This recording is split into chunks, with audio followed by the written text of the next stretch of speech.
You understand, Alan will do ray optics and then they will start electromagnetism, dude. Okay, okay, yeah. So in 2 weeks, they will do a test and that's it. Ray optics will be over for the next 8 months. Ah, So what is the point of beginning ray optics right now? We will Okay. do it when we do optics. We'll do all both the chapters of optics together. Ray optics plus wave optics at the end. Okay, okay. And they will start electric field and potential soon, and that is what they will be doing from now on. So we are going to get a head start on that. We're going to start this electric field potential. This is chapter 29 at CV volume 2. So we have already done gravitation, right, earlier. yeah. So you will find that gravitation is the chapter that is directly related to this, because in gravitation, if you remember, we did gravitational field and gravitational potential, right? Yeah. Yeah. Gravitational field and potential were discussed there, where field was minus gm by r square for any point mass m, right? And potential, Yeah. gravitational Yeah. potential v was defined as minus gm by r. This is a scalar and this was a vector. Vector. So those ideas are going to be coming in electricity as well. The reason for that is that the electrostatics at least, and what we call as basic static electricity, that part is governed by Coulomb's law. And Coulomb's law basically tells you force between 2 point charges, force between 2 point charges when they are separated by a distance r. When they are separated by a distance r. So notice that this is exactly the same way in which Newton's law of gravitation was also structured, right? Force between 2 point masses when they were separated by a distance r, right? Yeah, yeah. So Coulomb's law and gravitation's Newton's law, both of them are very similar, and mathematically the expressions are almost identical with some changes. So Yeah. for Yeah. example, Coulomb's law, force is equal to k q1 q2 by r square, where q1 and q2 are the charges on the point masses, charges on the point particles, and r is the distance between them. R is the distance between them, and this force is a vector, so it will be in the direction of the r unit vector. So what do I mean by that? What I mean is, suppose q1 was here, and let's say r vector is this and this is q2. So what you will say is force on 2 due to 1 will be k q1 q2 by r magnitude square into r vector, unit vector, from 1 to 2, right? Force on 2 is like this, in the direction of the r vector, unit vector, and having magnitude this much. This is the Yeah. magnitude. And now notice the similarities with gravitation law. Force due to 2 on 1, a force due to 1 on 2 due to gravity would have been simply minus g m1 m2 by r square r vector, right? Yeah. Yeah. Yeah. Why is there a minus sign in this force? Because it is attractive. Right. Attractive forces are put with a minus sign. Positive forces are generally repulsive forces, because here notice that attractive force ensures that the force of gravity on 2 would be this way, or basically opposite to the direction of r unit vector, right? Yeah. Yeah, Yeah. yeah. This is force Right. of gravity, this is force of Coulomb force. For Coulomb force is in the same direction as r vector. Gravity force is in opposite direction of the r vector. Now here we have still not talked about the charges so far. Yeah. These charges determine the sign actually of the Coulomb force. So if you have Q1, Q2 greater than 0, right, or basically both are positive or both are negative, then force is in the same direction as R vector, right? Yeah. So R vector is like this, then force is like this. So that is a repulsive force, right? Correct. Yeah. If Q1, Right. Q2 is less than 0, then force is in the direction of minus R vector. So if R vector is like this, force is this way. So that is a attractive force. So Q1, Q2 have to be of opposite sign or unlike signs to have an attractive force of between them. This is electrostatic attraction, right? Yeah. Okay. So that is very important. So basically there are some subtle differences between gravity and Coulomb force. Gravity is always attractive. Coulomb force could be attractive or repulsive, right? Yeah. However, the law is still 1 by r square proportionality, right? Yeah. Yeah. This is Right. also Yeah. 1 by r square. This is also 1 by r square. And there is proportionality like this. That means the strength of the force diminishes as distance increases between the point charges, right? Yeah. Yeah. Also, gravity's law was valid only for point masses. Valid only, this law Gm1 m2 by r square was only valid for point masses. Point masses. For doing force of gravity between extended bodies, you have to actually integrate and all, right? Yeah. You Yeah. cannot directly put center of mass minus center of mass and stuff. You have to be a little careful. I mean, center of mass minus center of mass would be correct, but that calculation itself will involve integration, right? Yeah. Yeah. Right. So, so only valid for point masses. Similarly, only valid for point charges. Okay. Coulomb force. Now, this suggests that charge is a fundamental quantity, just like mass is a fundamental quantity of matter or property of matter, just like mass. So, charge basically could be positive or negative. It has two types of charge are there, and then it is quantized. What do we mean by quantized? It is having some smallest unit of charge, right? Yeah. So the smallest unit of charge that we know so far is electron, one electron or one proton of charge, right? So you will always get charges which are in multiples or integer multiples of these electrons and protons, right? Yeah. However, the size of that charge is really small, 1.6 into 10 power minus 19 coulomb. So mostly the normal charges that you see are so much bigger than this step size that it looks like it is continuous. Like you don't feel like, oh, after 2 coulomb charge I cannot get 2.1 coulomb. Yeah. Yeah. You understand, if something is quantized you should skip some values, right? Yeah. Yeah. Yeah. Right, you should not be able to get some values in the middle, right? But Yeah. 2 coulomb to 2.1 coulomb is such a big charge that there are millions and billions of electrons in it, right? So Yeah. the quantization step is really small, so it looks continuous to us, okay, but it is not actually. Right. You understand what I'm saying, no? Yeah. Yeah. Yeah. Yeah. Similarly, if you think about mass can only be positive, and mass on the other hand, is it quantized mass? No. What is everyone's answer to this? Is mass quantized? Notes.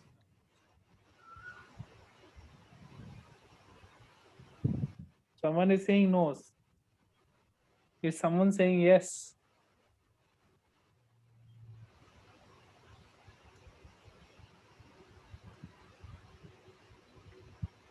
Mass is also obviously quantized because there is a minimum mass possible. It's just that the quantization is not so smooth for mass in the sense that there are I mean, I can take one electron, one proton, and one neutron as three different things that make up all matter, right? You will get Yeah, basically 120 different elements, each having a atomic, or when you say atomic mass of elements, everything in nature is made up of those building blocks only, those atoms. yeah, yeah, Yeah. So everything is quantized in reality. Like, it's not like you'll get Right. 1.1 electron worth of mass ever, right? yeah, yeah, Correct.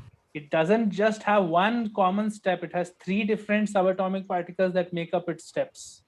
yeah, Yeah. Yeah. Yes. Normally charge has everything is one only, one electron worth of charge is same, and that is same for one proton worth of charge also. yeah, But in this there are multiple subunits which build up everything, right?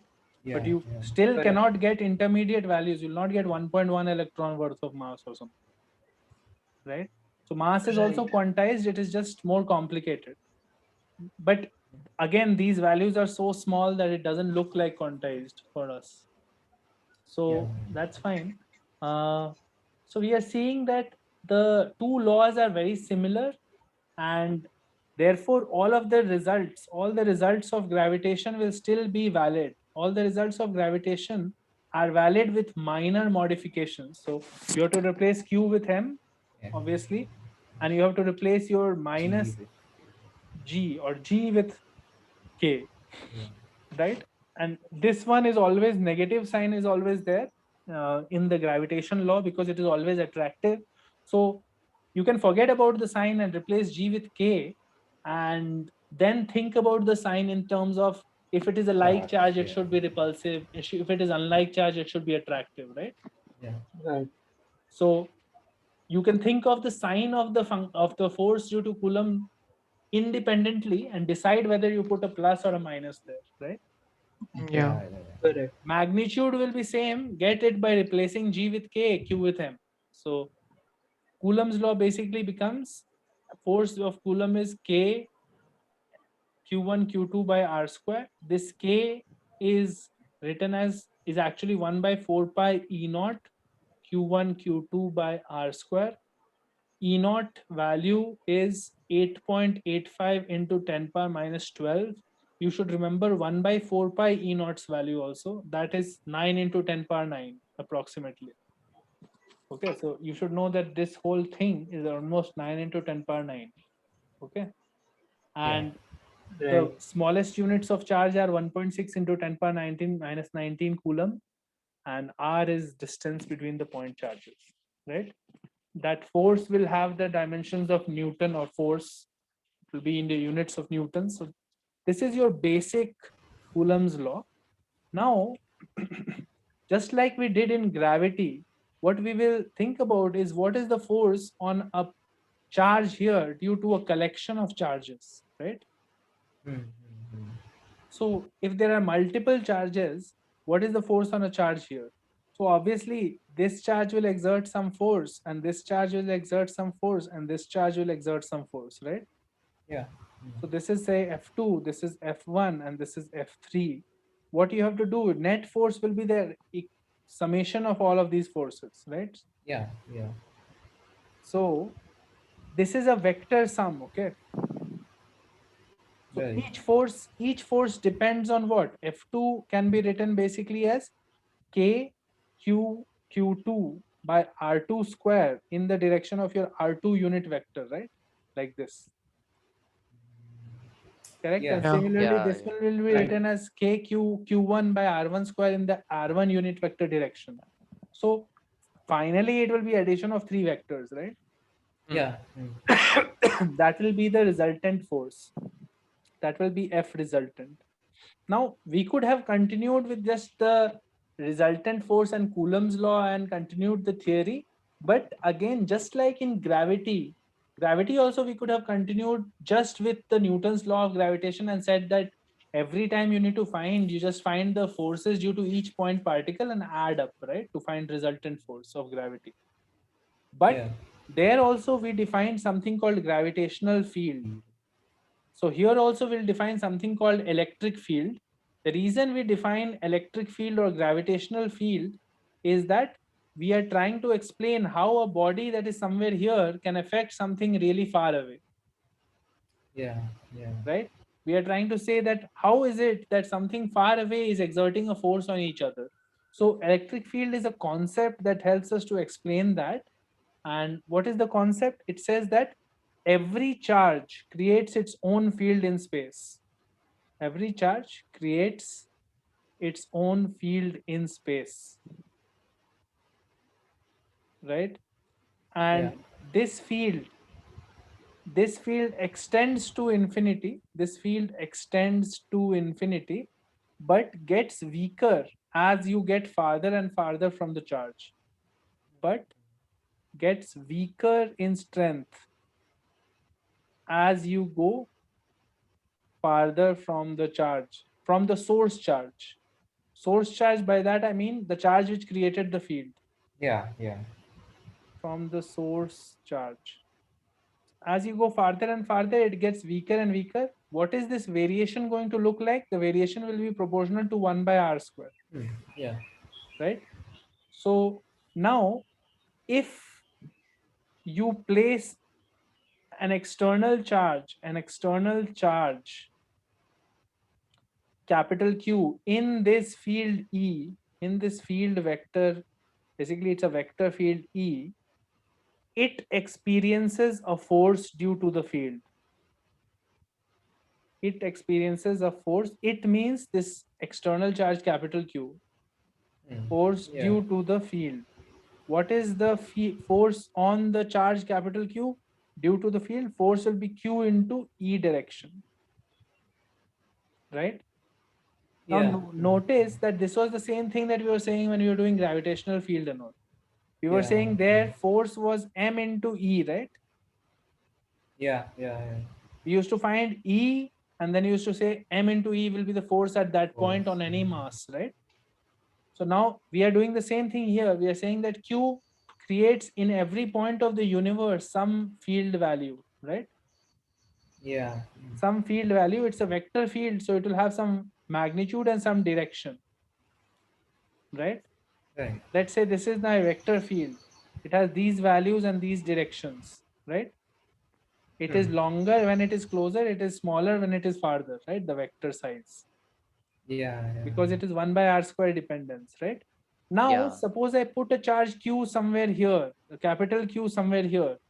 If the vector field at this point was E vector, force on this will be QE vector, right? Yeah. Yeah. If the vector field here was E1 vector, force on it would be QE1 vector, right? Right. So basically, you are saying that every particle in the universe creates its own field, and now this field is what affects other particles, right? Because once Yeah. you Yeah. place a charge in a field, it will experience a QE force. Okay, Yeah. Yeah. so field is clearly a vector, because if QE is my equation or definition of field, basically you're getting field is equal to force per unit charge, right? Yeah. So what Yeah. is the force experienced by a 1 coulomb charge placed at that point? That is equal to the magnitude of the electric field at that point, right? Right. So since Q is a scalar quantity, you have to have E as a vector. Vector. Yeah. E has to have some direction and all also, as well as the magnitude.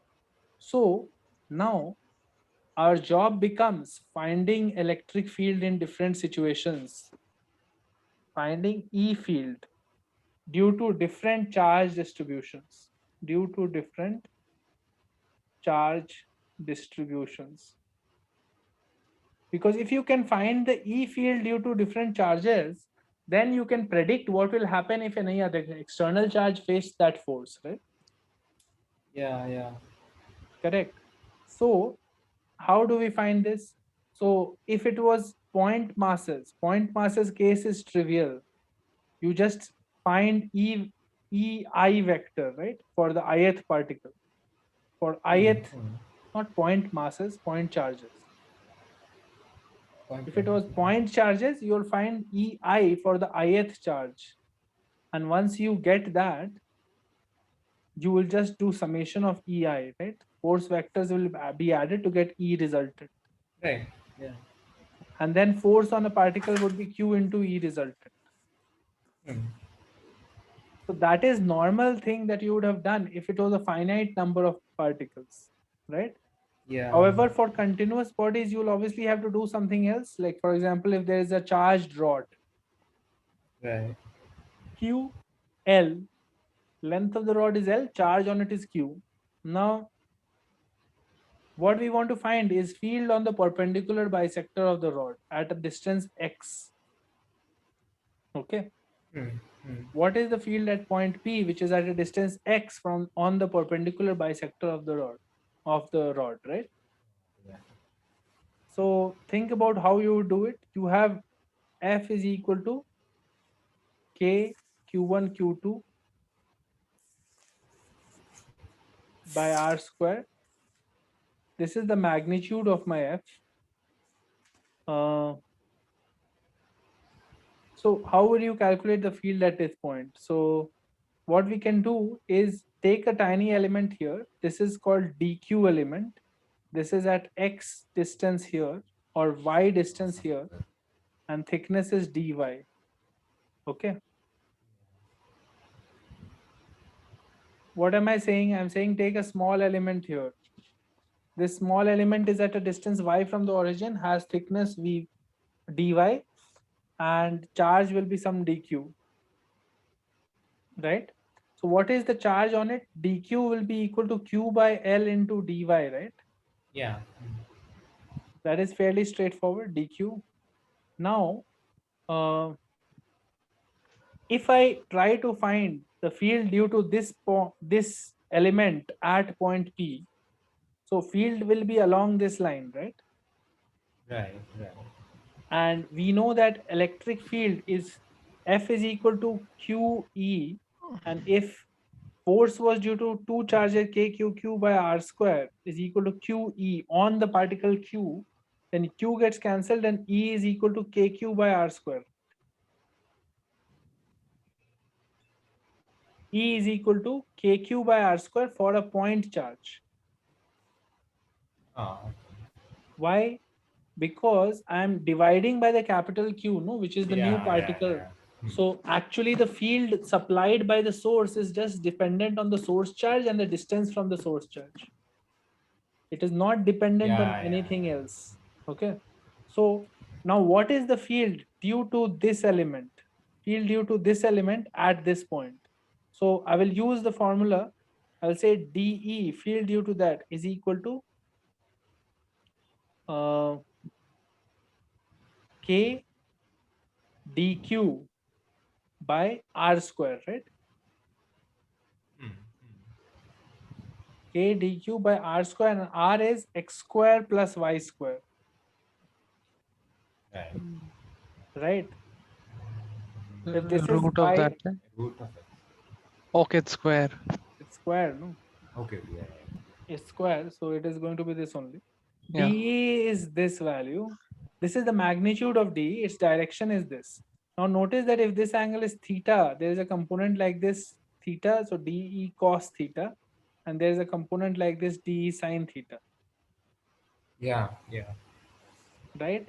So now what you will notice is if we take an alternative point on this side, it will also have a cos theta component because force will be like this then again. And Yeah. it will also have a sin theta component. So the only component that matters is the sin theta because Sin this theta will cancel component. this, right? Every point. Right. Yeah. Yeah. So what we Yeah. have to do is dE sin theta actually. We'll write one Yeah. sin theta here, and sin theta is x by this thing root, right? Yeah. Yeah. Yeah. It is x by and this root. So now you have dE is k dq x by x square plus y square to the power 3 by 2. dE is equal to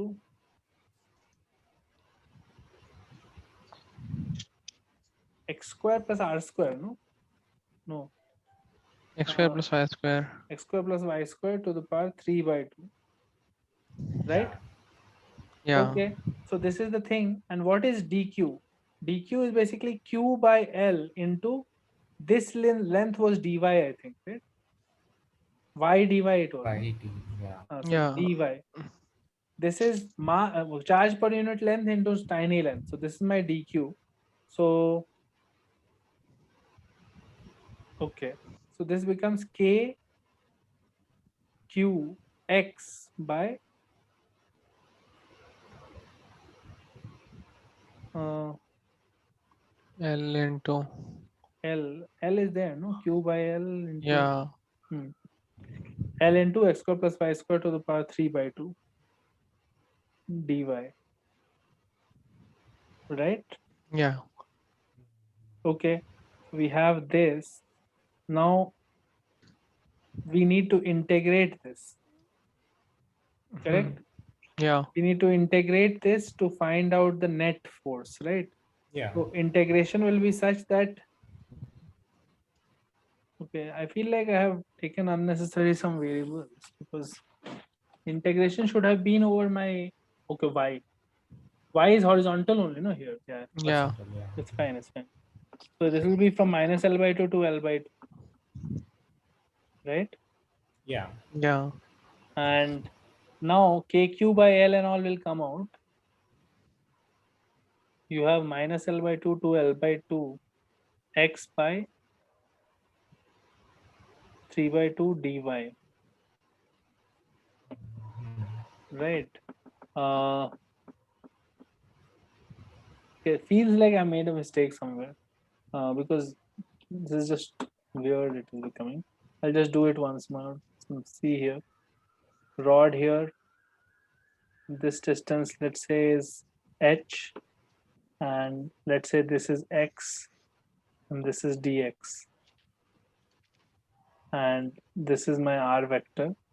R vector is basically root over x square plus h square, right? Yeah. So now my force or field at that point will be gm by r square. So gm by r square, I'll write kq by r square. Kq. So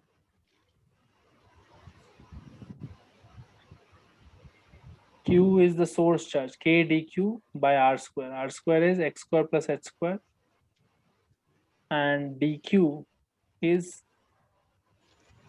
q by l.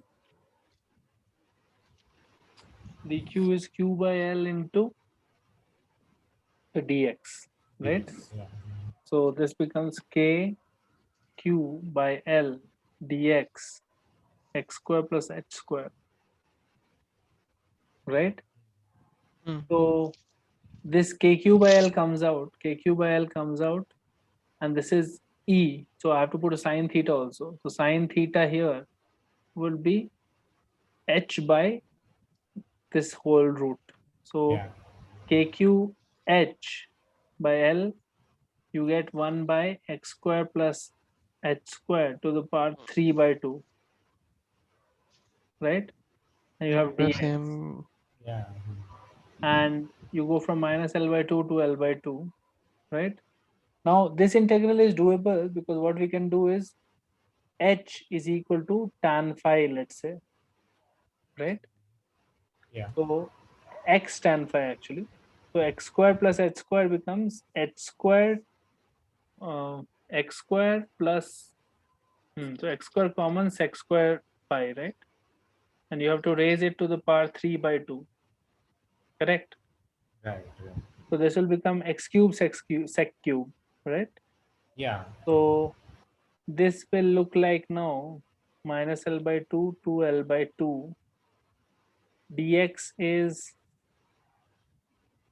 there. So you have so you have dh is equal to tan phi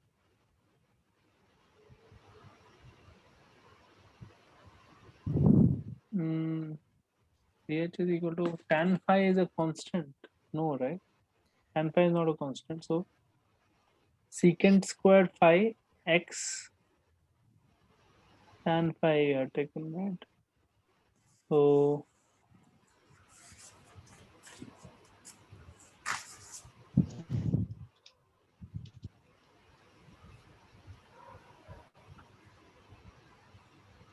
dh is equal to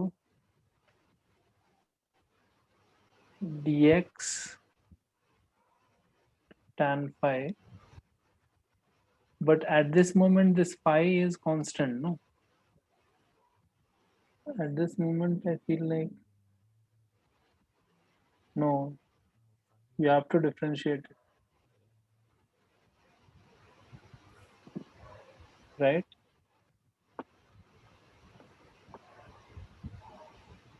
You have to differentiate it, then only you will get it. H is equal to x tan phi. I'm putting it in terms of phi, so I have to replace everywhere dx. My substitution is wrong. Okay? H is equal to x tan phi. So what am I doing? H was constant. I should have put x is equal to h tan phi. No.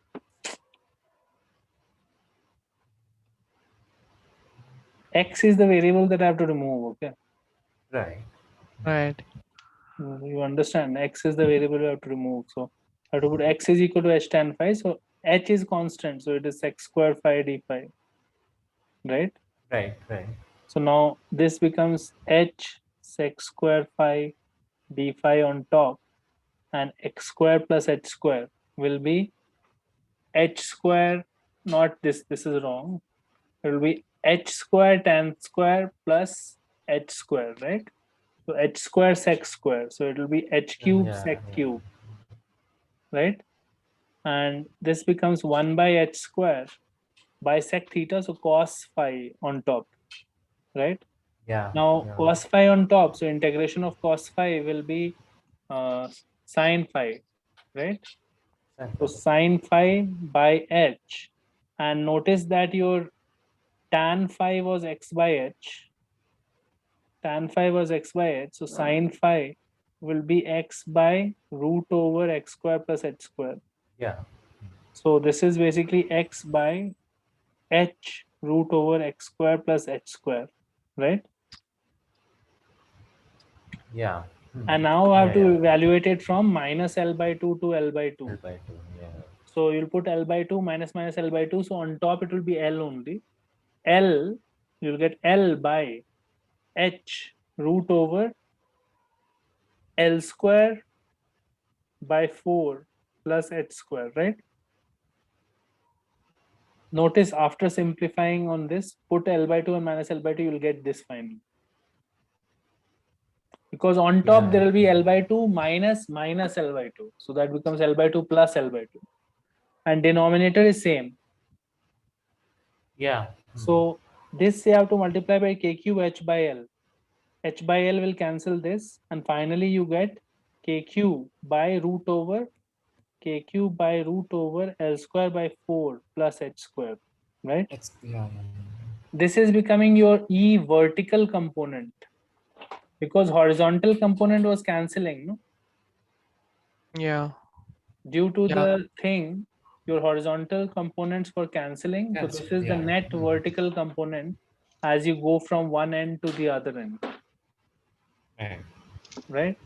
Yeah.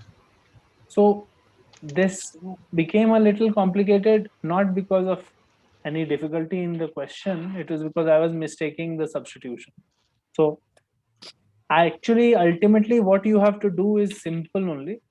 You have to take an element, take the field due to that element at whatever point you have to find the dE. How will you write dE? dE will be equal to k dq by r square. Right. Yeah.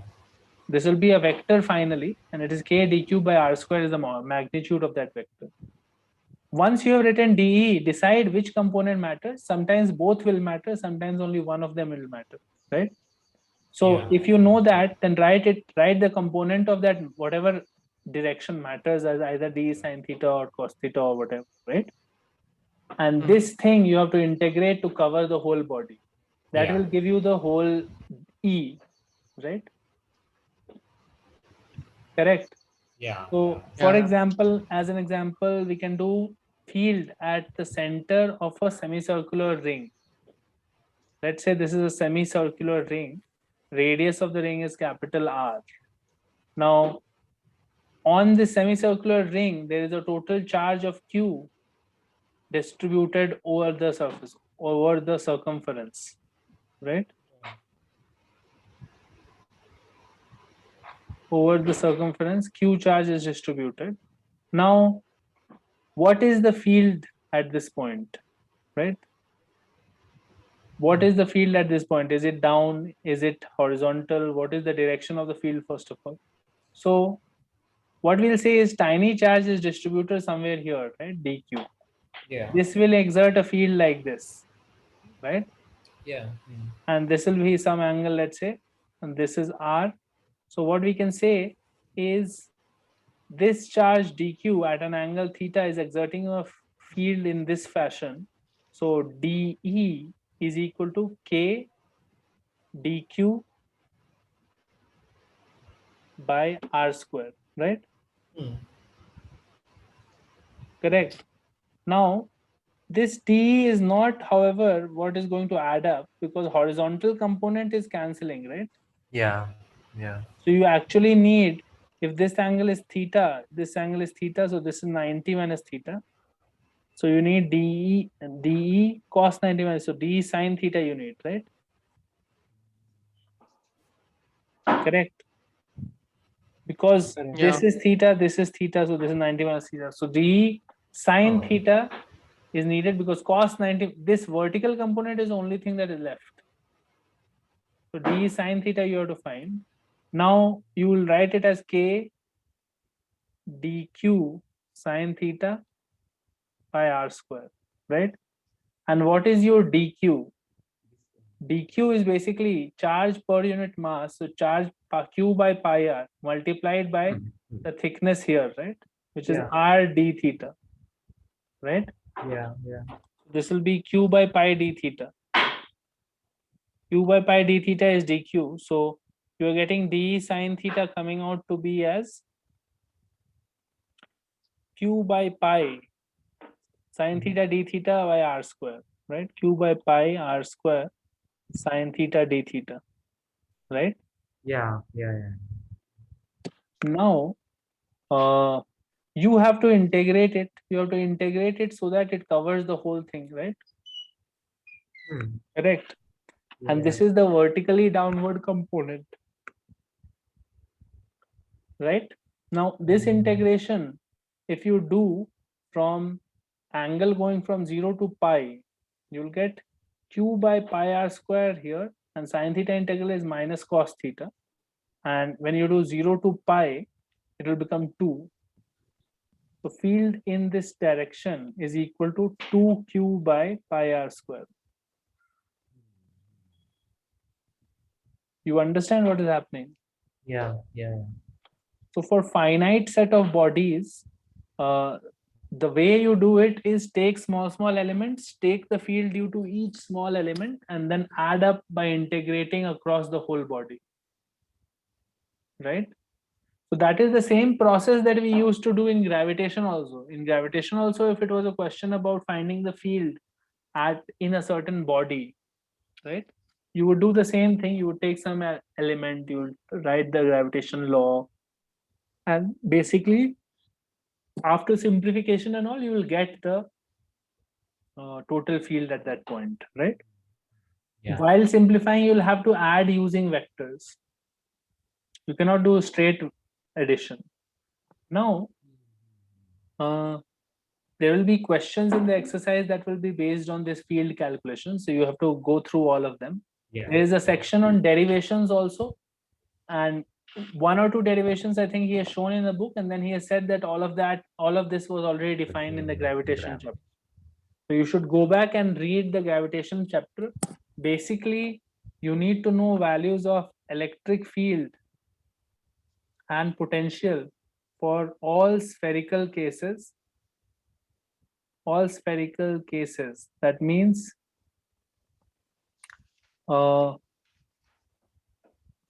hollow, solid sphere,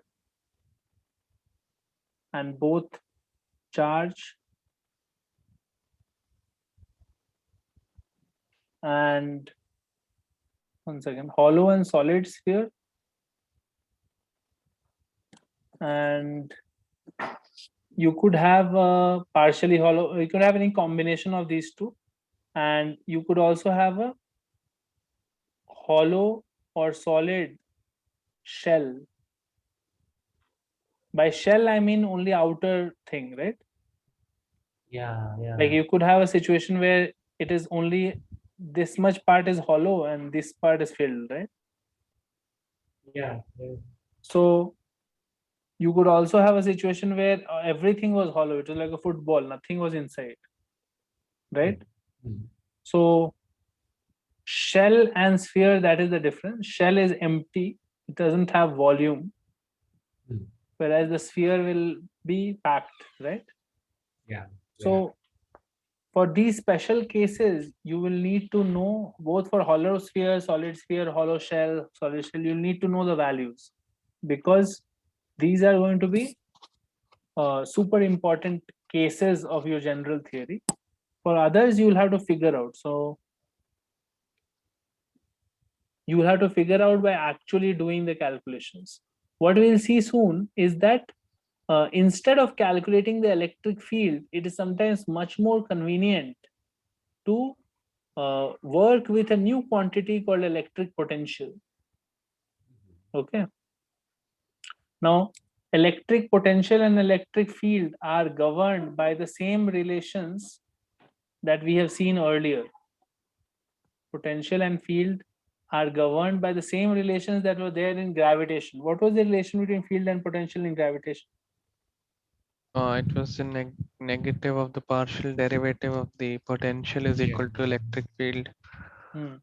So the result was this: dV is equal to minus E dot dr, right? Yeah. Yeah. Yeah. You could integrate it, and this would be change in V is equal to integration from initial to final minus E dot dr, Right. right? So this is very important because this tells us that if you take dr as dx I cap plus dy j cap plus dz k cap, E dot dr becomes ex dx ey dy ez dz, right? Yeah. Mm. Ex dx plus ey dy plus ez dz. That is your E dot dr. And okay, and now you can say that that must be equal to dv somehow, right? Minus of this, Right. right? Right. And now if you say that I will move only in the x direction, keeping my dy is equal to dz is equal to 0, right? I will move Yeah. only in the x direction, then your dy part is 0 and dz part is 0, correct? And then you have dv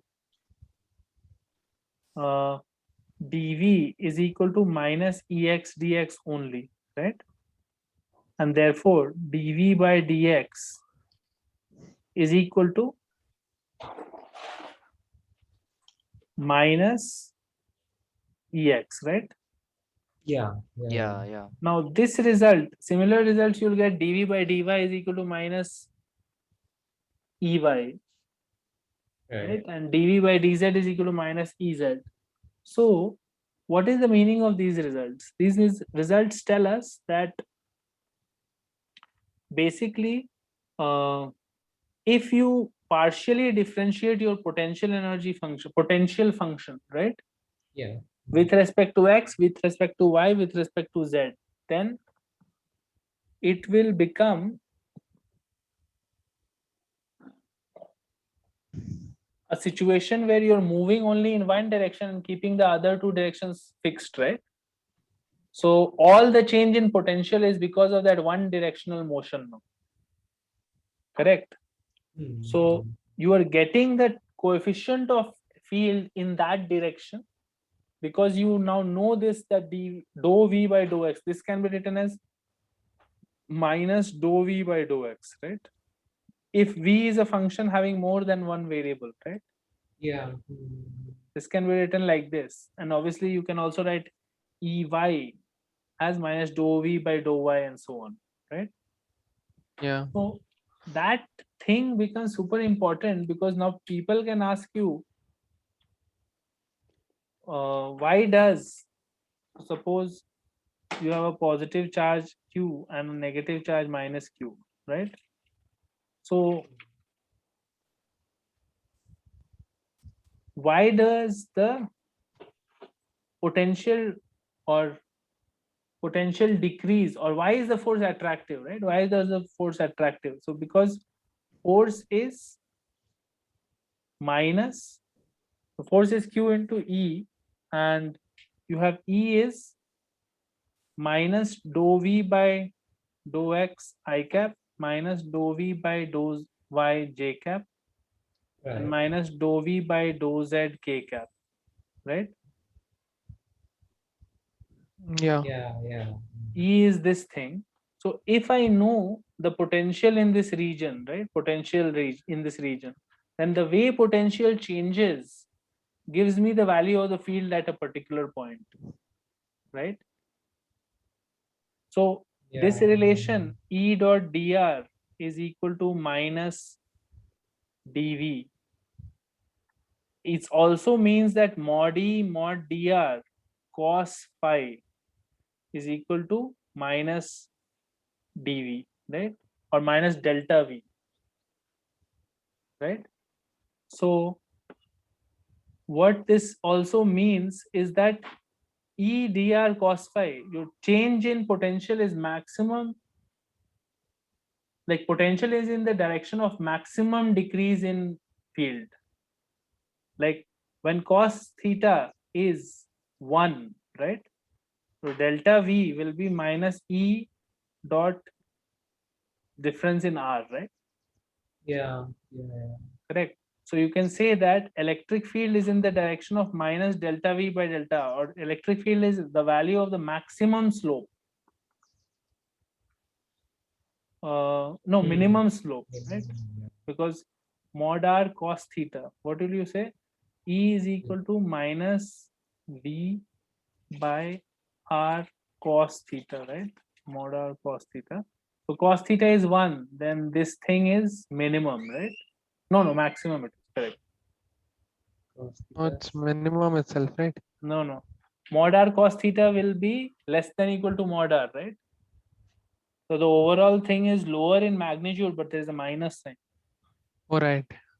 right? Yeah. So you can say is electric field is in the direction of maximum decrease in the potential. Whatever is the direction in which V decreases at the fastest rate,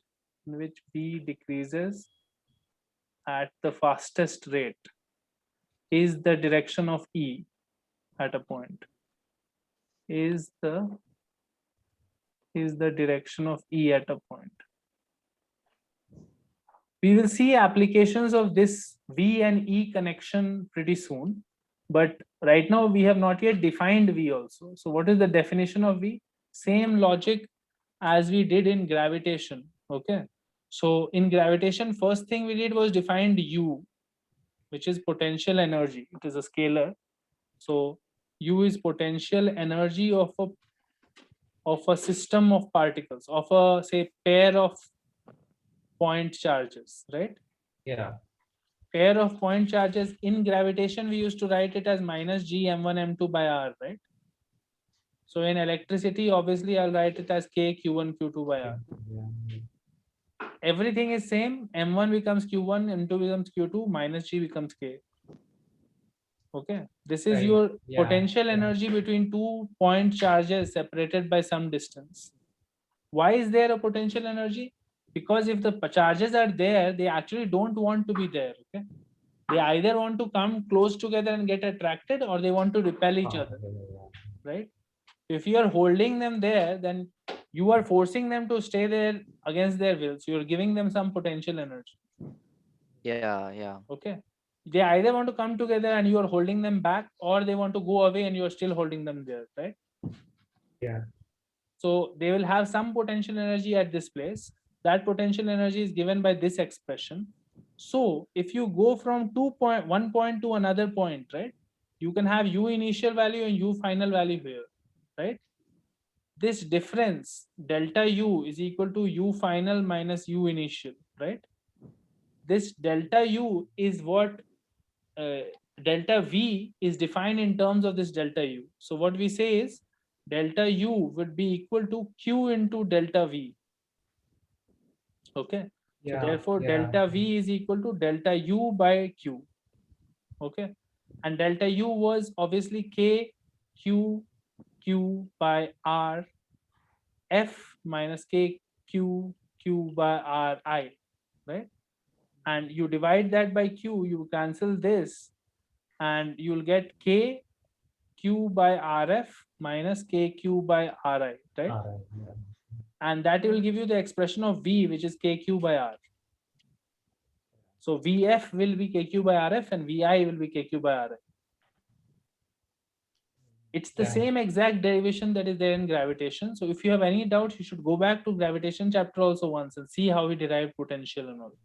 Yeah. Yeah. Okay. So go through the section that he is describing here in the book and also go through the gravitation portions. Now, if you know that potential due to a charge Q is equal to KQ by R, then since potential is potential energy per unit charge, therefore it is also a scalar. And if it is a scalar, you can just simply add on the potential values at any arbitrary point, right?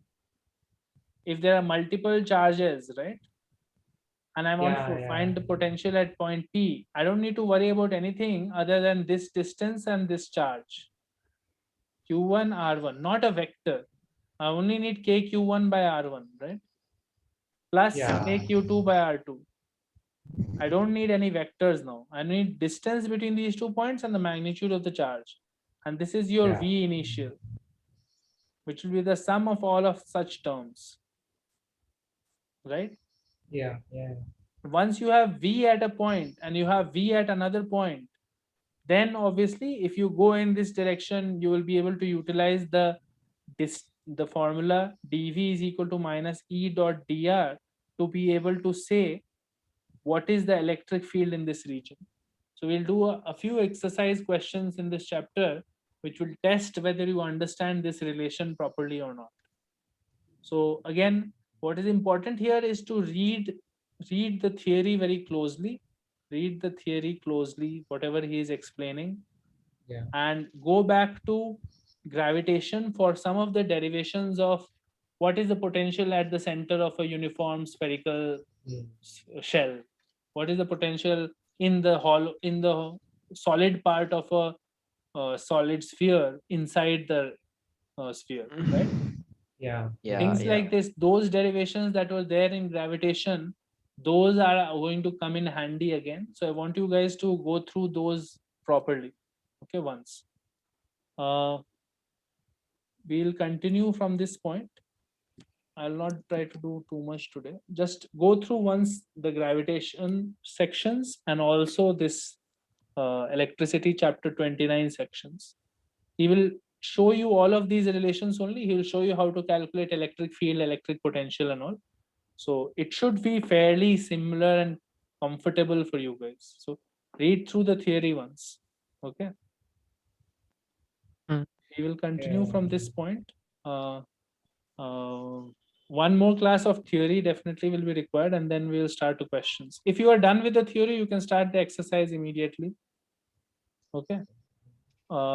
This is chapter 29 HCV exercise. If you are done, if you feel like you're feeling confident in the theory, there is a little bit of theory left, which is dipoles and all, which we will do. Electric field and potential in various cases, and dipoles is there. So one more class probably is required. We'll continue from this point. Okay. Yeah. Yeah. Yeah. That's all for now. I'll probably do an extra class during the week sometime for physics. I will let you guys know. Tomorrow there will be Okay, so- chemistry class, organic. So tomorrow sometime in the morning or afternoon. Okay. Okay.